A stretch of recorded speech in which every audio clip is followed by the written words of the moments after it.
snow fell like feathers from heaven, soft and silent, as Daniel Reed stood by the frost-covered window of his empty apartment. The city outside glowed with Christmas lights. Laughter echoed from the streets below, but none of it reached him. The clock ticked past midnight. Another Christmas alone. Another year without his wife, without his little girl. His reflection stared back, tired eyes, hollow soul. The world had moved on except him. Then came the knock. Soft, hesitant, unexpected. And when he opened the door, a shivering stranger stood there, a young woman, clutching a torn coat, eyes wide with desperation. "Please," she whispered, her voice trembling, "the shelter's full. I just need a place to stay for the night." For the first time in years, Daniel felt something, a spark. Not pity, not fear, but something warm trying to melt through the ice he had built around his heart. Daniel hesitated, his hand still gripping the doorknob. The woman before him looked barely 20, with tangled hair damp from snow and cheeks flushed red from cold. He wanted to say no. He always said no. To visitors, to friends, to life. But something in her trembling voice stopped him. He stepped aside quietly. "Come in," he said. She entered, holding her torn bag close, her breath visible in the cold air. Daniel hadn't turned the heat on for days. He didn't see the point. "You can sit by the heater," he mumbled, pointing at the small radiator by the couch. "Thank you," she said softly, lowering herself onto the couch. Her fingers shook as she tried to warm them. He poured her a cup of instant coffee, the only thing in his kitchen besides canned soup. When he handed it to her, she smiled faintly. "You didn't have to," she murmured. He shrugged. "It's nothing." Silence filled the room, heavy but not hostile. Outside, the wind howled, but inside, something fragile began to thaw. "My name's Lily," she said after a while.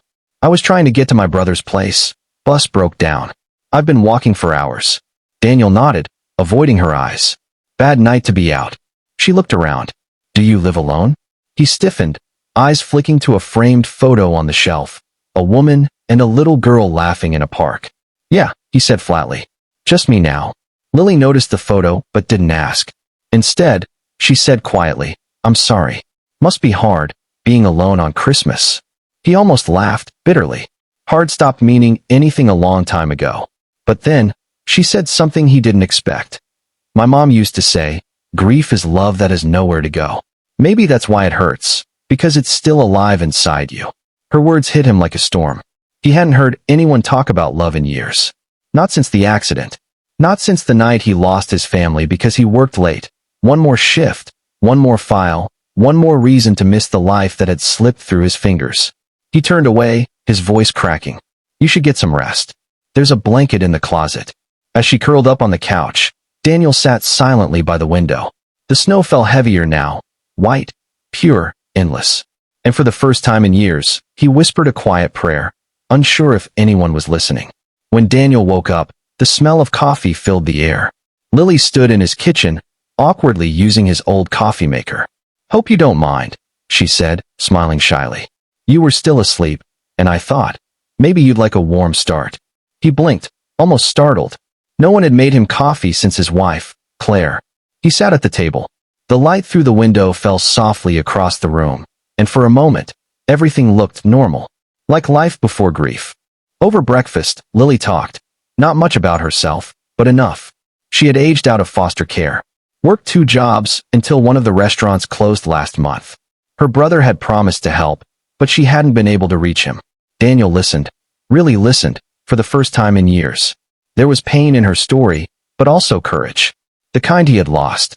"You could stay another night," he said before he could stop himself. "Just until you get things sorted." Her eyes widened. "Are you sure?" He nodded. "It's Christmas. You shouldn't be out there."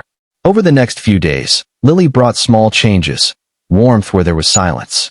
She opened the curtains, played old Christmas songs, even convinced him to light the tree that had been collecting dust in the corner. And slowly, Daniel felt something stirring again. He found himself laughing at her clumsy attempts to cook, listening to her hum while washing dishes, watching how her presence filled the emptiness he had accepted as normal. But then, one evening, she found the small wooden box on the shelf, the one he never opened. Inside was a little bracelet, pink, with a name engraved, "Emma, your daughter." Lily asked softly. Daniel's eyes filled. She was 6. They were coming home from church when the car hit them. Lily placed the bracelet back gently. "I'm sorry, Daniel." "Truly." He nodded, tears spilling silently. "I tried to bury the pain, but I buried myself with it." She touched his hand. "Maybe you don't have to stay buried anymore." That night, Daniel sat by the window again, but this time, the snow didn't feel cold. It felt cleansing. A week later, Lily finally reached her brother. He was 2 towns over, ready to take her in. As she packed, Daniel tried to hide his sadness. "You changed this place," he said quietly. "You changed me." She smiled. "You just needed a reason to open the door again." When she left, the apartment felt empty again, but not dead. She had left something behind, a spark, a purpose. Days turned into weeks. Daniel began volunteering at a local shelter, the same one that had turned Lily away that night. He started small, serving food, fixing heaters, talking to people. But with each act of kindness, he felt his heart grow lighter. One evening, as snow began to fall again, Daniel noticed a young man at the shelter's door, thin, shivering, lost. Without hesitation, Daniel said, "Come in, son. Get warm." The man looked up, eyes filled with disbelief. And in that moment, Daniel realized the kindness Lily had shown him was never meant to end with him. It was meant to continue, to be passed on like light through darkness. Months later, he received a letter from Lily. "Daniel, I found a job and a small apartment. Thank you for seeing me that night. You didn't just give me shelter, you gave me hope. I'm safe, and I'm paying it forward. Merry Christmas." He folded the letter, smiling through tears. Outside, the snow fell once again, but this time, Daniel opened the window and let it in. Cool, cleansing, alive. The ice was gone. The warmth had returned. And on that Christmas night, years after losing everything, Daniel Reed finally learned that kindness could rebuild what grief had destroyed. Moral of the story: one act of kindness, no matter how small, can melt even the coldest heart and reignite the warmth of humanity within us all. Red Heart.